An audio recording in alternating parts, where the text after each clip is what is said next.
Hello, this is Professor Dan Kernler again of Elgin Community College. This is another one in my statistics series. This one we're going to look at bivariate data, but this time with qualitative data. Let's get to it.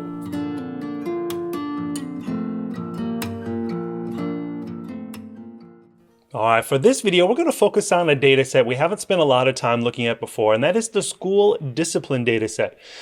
This one, I'll put the link in the description. It's a data set from a large suburban Midwestern school district, and there are a few variables there. You can see we have grade, gender, race, ethnicity, the socioeconomic status. This is about school lunches. Do they get reduced or free school lunches, or can their family afford to pay for their lunches? Then there's a discipline. This means, did they receive at least one referral to the office that school year? And then there's exclusionary discipline. Did they have a discipline where they had to stay out of school for at least one day that particular school year? First thing we want to do is to create a contingency table. This is under stat tables and then contingency. And if you want to look at the relationship between two variables, there's no big decision here. You can choose whichever one you want about which one is rows, which one is columns.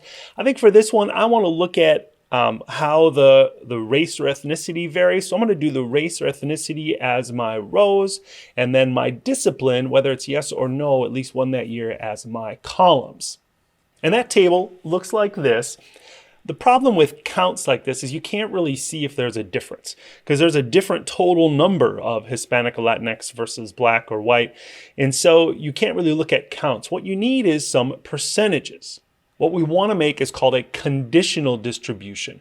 So let's look at the proportion that have received a discipline referral, and let's do it by race or ethnicity.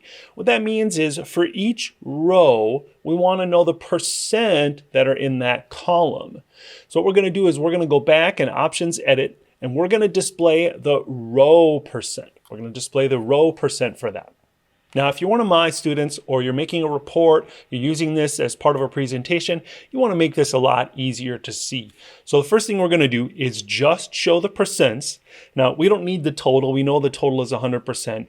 And then no one needs hundredths of a percent here. So we could round to the nearest percent or maybe the 10th of a percent. And this just makes it much easier to see and to focus on where there are differences. So what this is, again, this is the different race or ethnic groups, and it's the proportion that have received at least one discipline referral. You would expect, if all groups have the same behavior and are treated the same, that percent that receive at least referral is the same for all the groups.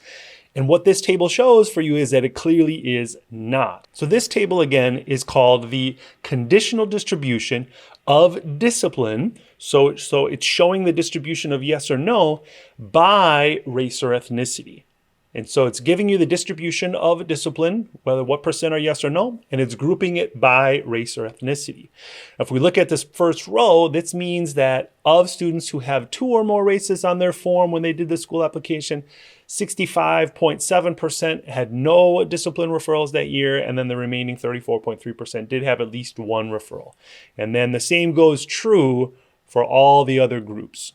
And what this table does for you is it lets you look at particular groups. In this case, the Black students and the Hispanic Latinx students, those pop out at you as having much higher proportions that are yes, higher than certainly the white students or the Asian students. And that's what the conditional distribution does for you. It lets you look at and look for differences between groups. And we've actually done a graph about this before. It's a side-by-side bar graph. So what I want to do is I want to do a bar graph of discipline, and I want to know what that discipline distribution looks like when they're grouped by their race or ethnicity.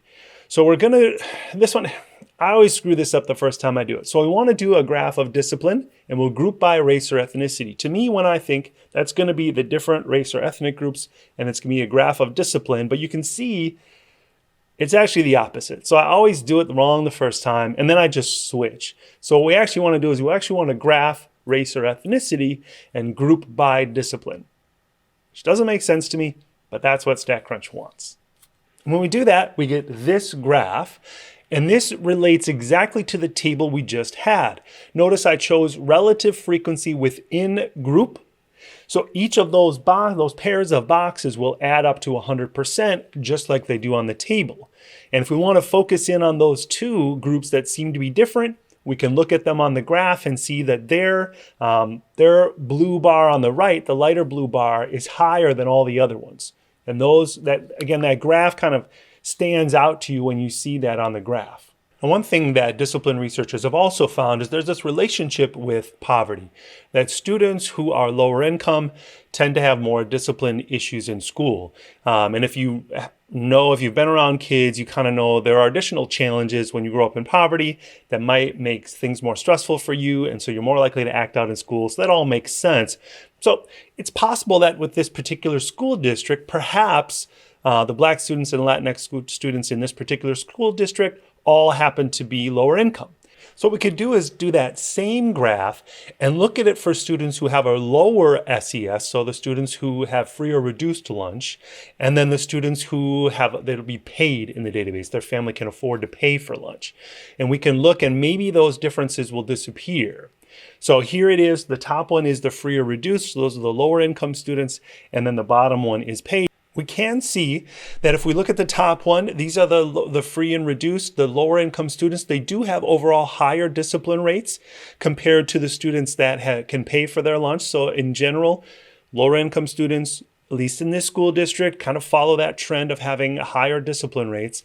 But if we focus just on these yeses, you can see that regardless of whether it's free or reduced or paid, both groups, the Black and the Hispanic Latinx students, have higher discipline rates than their white and Asian counterparts.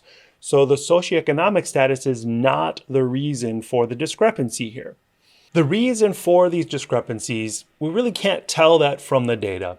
It certainly could be, like the two that come to my mind most obvious, it could be discrimination amongst teachers and administrators, or it could be that those particular types of students tend to have more behavioral problems, right? Either the data are displaying what's actually true, that there are more discipline problems, or there's some reason where they are being disproportionately disciplined.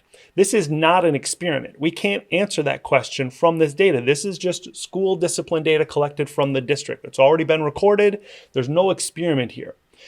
If you're interested, I do have some studies that I'm going to share here that show they have done experiments and done research on this. This is a well-researched field of study.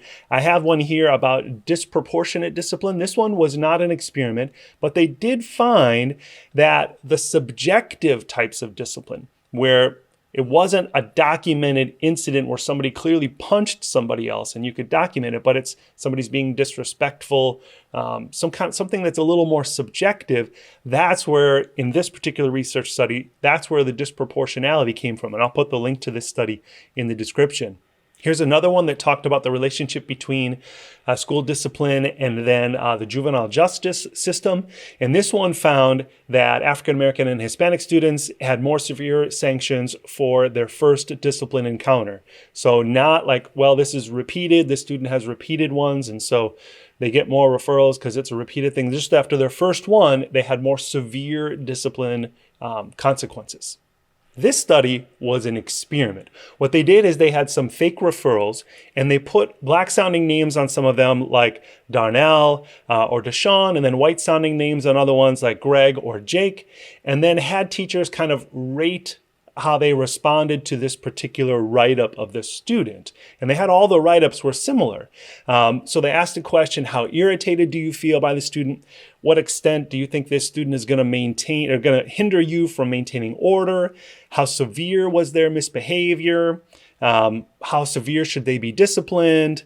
And so they had all these different ratings. And then what they found is that for the first infraction, they were pretty similar, though Black students did get more severe disciplinary actions. But again, not actual Black students, just Black sounding names.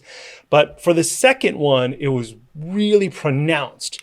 So pretty similar for the first one, but very pronounced for the Black sounding names on these fictitious discipline referrals. These teachers were giving more severe infractions. They thought the student needed more severe infractions for the second referral. So this one was an experiment. We can definitely conclude that the presumed race based on the name was the reason for the difference in the discipline.